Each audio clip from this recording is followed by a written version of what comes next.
আসসালামু আলাইকুম রহমতুল্লাহি বরকাত। আশা করি ছাত্র ভাইরা অনেক কষ্টের মধ্যে আছেন। আপনারা কোটা আন্দোলন নিয়ে আন্দোলন করতেছেন, কোটা সংস্কার নিয়ে আপনাদের অনেক কষ্ট হচ্ছে, আমরা জানি। আমরা জনগণও নামতে চাই। আমি নিজে থেকে আমি একজন জনগণ, আমি কোনো ছাত্র না। আমি পড়ালেখা 2015-তে শেষ করছি। বলতে আমি 15-তে এসএসসি দিছি, আর পড়ালেখা করা হয় নাই। এবং বর্তমানে আমি চাকরি বাকরি করি, এটাই। যাই হোক, আমিও এটা আপনাদের ছাত্র ভাইদের প্রতি সমর্থন জানাই। আমিও আপনাদের সাথে একমত। আমরা চাই শেখ হাসিনা পদত্যাগ করুক। সে যদি পদত্যাগ না করে, আন্দোলন আরও চলতে থাকবে। সে যখন আমাদেরকে রাজাকার বলছে, আমরা কি বসে থাকবো? তুমি কি আমি কি রাজাকার? তার বর্তমান ফিরেছে 700 কোটি টাকার মালিক হতে পারলে তাহলে রাজাকার কে, সেটা আমরা ভালো করেই বুঝতে পারছি।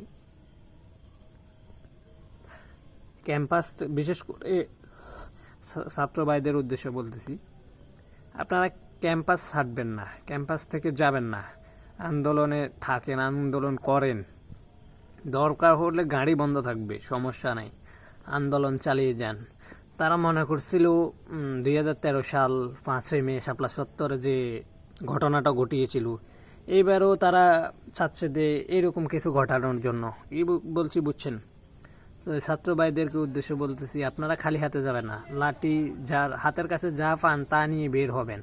খালি হাতে বের হবেন না দয়া করে, খালি হাতে বুলেও বের হবেন না দয়া করে। সবাই একসাথে বের হবেন, কেউ একা বের হবেন না। কারণ ছাত্রলীগ যারা আছে তারাও কিন্তু ছাত্র, কিন্তু তাদেরকে কুকুরের ন্যায় শিক্ষা দেওয়া হয়েছে। যে আওয়ামী লীগ দিয়ে একটা কুকুর, সেটা আমরা ভালো করে জানি।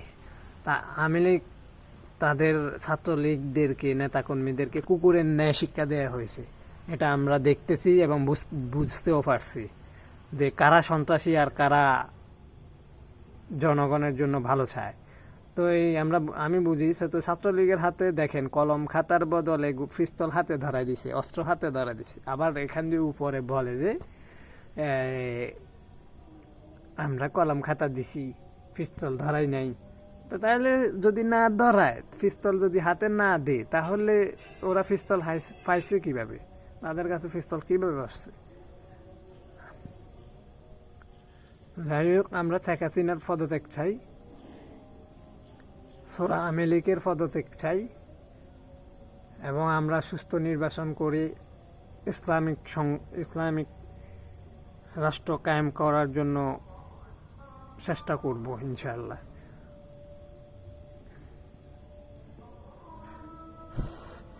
স্কুল কলেজ সবকিছু বন্ধ করে দিছে। তো আপনারা স্কুল কলেজ বন্ধ মানবেন না, এবং বিপক্ষে তাদের জন্য একটা নোটিশ তৈরি করে দেন।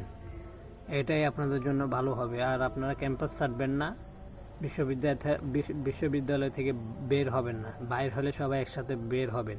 আজকে রাতে হয়তো ম্যাসাকার করতে পারে। আমি একটা সোর্সের মাধ্যমে জানতে পেরেছি যে তারা ভাড়াটিয়া নিয়ে আসছে, তাও আমাদের পার্শ্ববর্তী দেশ থেকে।